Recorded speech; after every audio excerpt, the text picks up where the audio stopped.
Welcome back to another episode of Clothing Brief. Of course, this is our format where we are bringing you the latest and maybe not so greatest of happenings in our news of our industry. We're going to start in the world of luxury today. Gucci is in a state of unrest. We've got 1,000 employees threatening to strike right now. Italy is constantly going through a lot of turmoil lately. It's very, Hmm. very interesting. Yeah, they were promised some bonuses and through the parent company Caring, Yeah. and they haven't got the bonuses. And And they're this is in a couple of years because that started yeah, in 22, it did. right? They're talking about, hey, let's tie the bonuses to a broader incentive scheme, and I don't think the workers are buying it. They're really, really upset. And this is already on top of Gucci's other woes. We Right. talked about in a previous episode where second quarter sales are down 25%. They've had shakeups with the recent appointments and change in creative and Leadership. executive leadership Yeah. with the new appointments of the new director, Demna, Demna. and the CEO, Luca De Meo. And so, boy, they're going through a lot right now, even at a time where you're starting to see, and we've been talking about that, this kind of rise of retro, and Gucci's Yeah, kind of yeah, falling in we're this whole seeing that. new rise of retro. So hopefully they can work out their challenges. Right. But it's certainly interesting, and it's just furthering this whole conversation about all the challenges that are going on in Italy. In luxury, they did Yes, report for a sure. 25% decline in sales in Q2. That's a rather significant drop. And so, I'm hoping that this legacy brand can kind of refine their way, and certainly having employee happies would or happy employees would be a great place to start. Yeah, speaking and staying on luxury, holy smoke, the number Hermes. one luxury brand in the world, Hermes, is got its Mhm. own share of interesting things going on. That's right. This is like this is a movie plot. It really Yeah. is. We've got the air. We've got missing.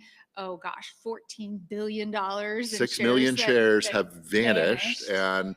and Nicholas Puech is blaming a former financial advisor, and it's prompted legal action both Switzerland and France.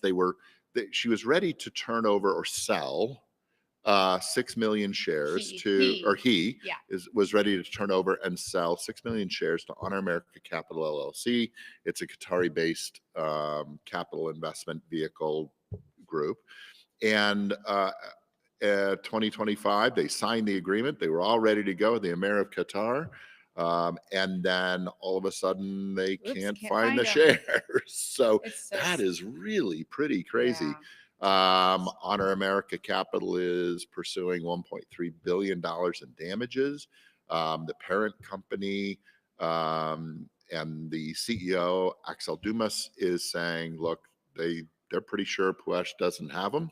And so they're also looking at their own legal intervention. That is a crazy That's story. that's an astounding amount of money to just disappear. So Yeah. hopefully they can track down the perpetrator. Yeah. How does that happen? Yeah, that's pretty Yeah. wild. Well, there's money disappearing all over our Yes. industry That right is kind of now. that's probably the subject of this one, this Yes, where did entire all the money episode. Where go? did the money go? Right now, India's losing some money right now. India is definitely feeling concern out of the business opportunity that was on their doorstep, as the world is looking to India as a key country of manufacture in apparel. And now, of course, in the last week, we saw a 50% in tariff come on to Indian textiles, apparel, and footwear. And this is, you know, this is a huge hit. This is a huge hit for both sides of the water here. Yeah, it's an insane conversation. We can only hope that this will blow over. Mhm. That maybe with the conversation with Putin at the end of this week in Alaska, maybe this whole thing will go away.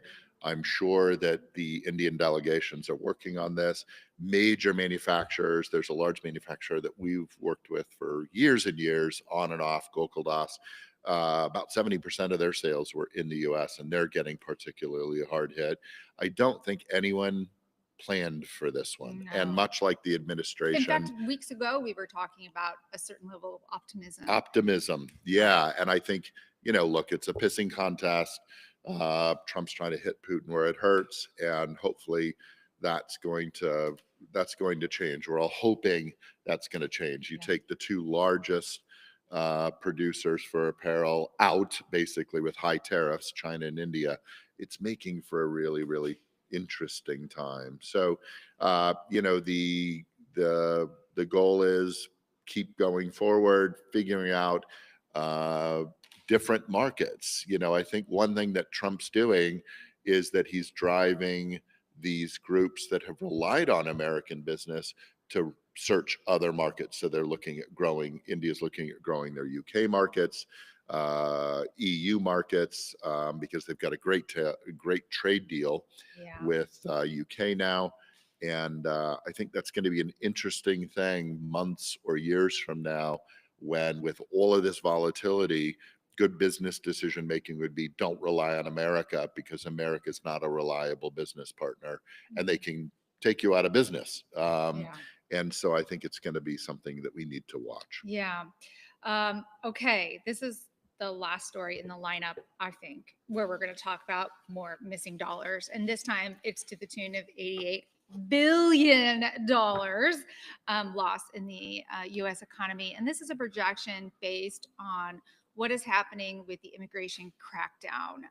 There's some staggering estimates for market loss due to the quotas of 1 million deportations a year, 3,000 arrests a day, and then that trickle down impact on the workforce, and of course, what that does to investment confidence and so forth. Well, and the apparel Yes. industry, especially in the US, is really heavily reliant on immigrant labor.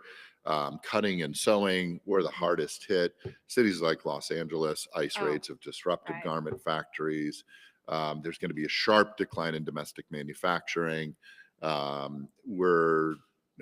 Susan Scafidi, director of Fordham's Law Fashion Institute, warns without immigrant labors, the U.S. garment sector is going to collapse.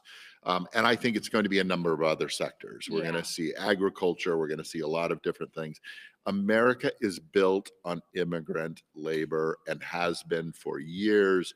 We are one of the world's most leading success stories for immigrants finding a way, this big melting pot.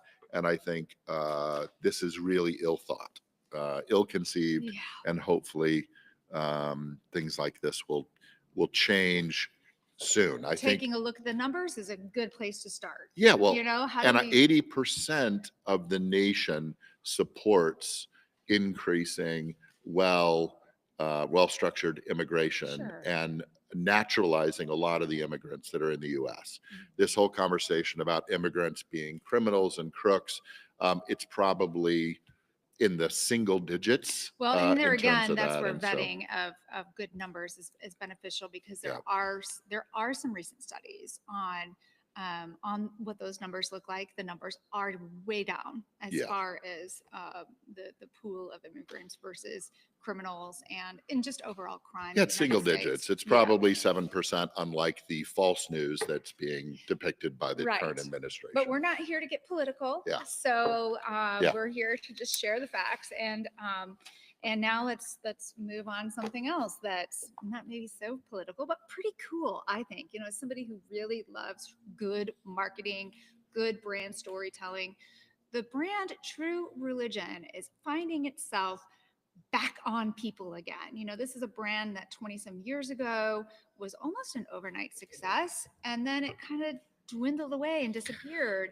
And now, due to what people in the industry consider to be pretty savvy marketing techniques, this brand is on track for $1 billion in sales. And they're within boosting their ad revenue, very targeted, I'm sure, from 3 to 10%. I think the head of digital growth there, CMO, Kristen Darcy's doing a wonderful job. She's looking at these really unconventional channels, Twitch, audio ads, influencer backed campaigns, which have been around a while, but they are evolving. launching these iconic collections, high-profile collaborations with Megan Thee Stallion, Anita, newly added names like Gloria, streamer Duke Dennis. I think it's very, very interesting, and I think people should take note. It's great. Their store traffic has climbed by the double digits, and their website visits are up 50%, which that's one thing. It's a success story, and it's right, but you need to make sure it's the right traffic. And clearly, it is because that the sales have increased by 15%, and they now have a loyalty member program of over 2 million members. I mean, that's It's success. and they've got a target of, I guess, $1 billion in annual Yeah. sales over the next 35 years. Congratulations to them. That's Mhm. wonderful news. Absolutely. We'll Um, keep a watch on those campaigns. Yeah. The final story today is in the fashion realm, where Would we're you ever looking think at, this is, when you're talking about fashion, we're going to mention this group's name? And yeah, it's pretty we're amazing. talking Goodwill. Goodwill. Goodwill and Yeah. fashion now merge, and they are hitting New York Fashion Week for the first time with thrifted couture. Yeah, This September is 13th, amazing. New York's 3 West Club. They're going to have 15 designs. They're going to show, or I guess over 20 different Mhm. kind of recycled, repurposed looks, and then they're going to auction them off Isn't that right? afterwards. It's wonderful. Yeah, and I think this really leans in on that message of hey, good clothing can last a long time. Let's upcycle. Let's keep things from getting into our landfills, and it's promoting this circular fashion economy. Let's push the goodwill. Yeah. Yeah, that's I'm wonderful. curious. I want to see what's on there right Yes, now. right. Well, that's it. That's what's trending in the news of our industry this week.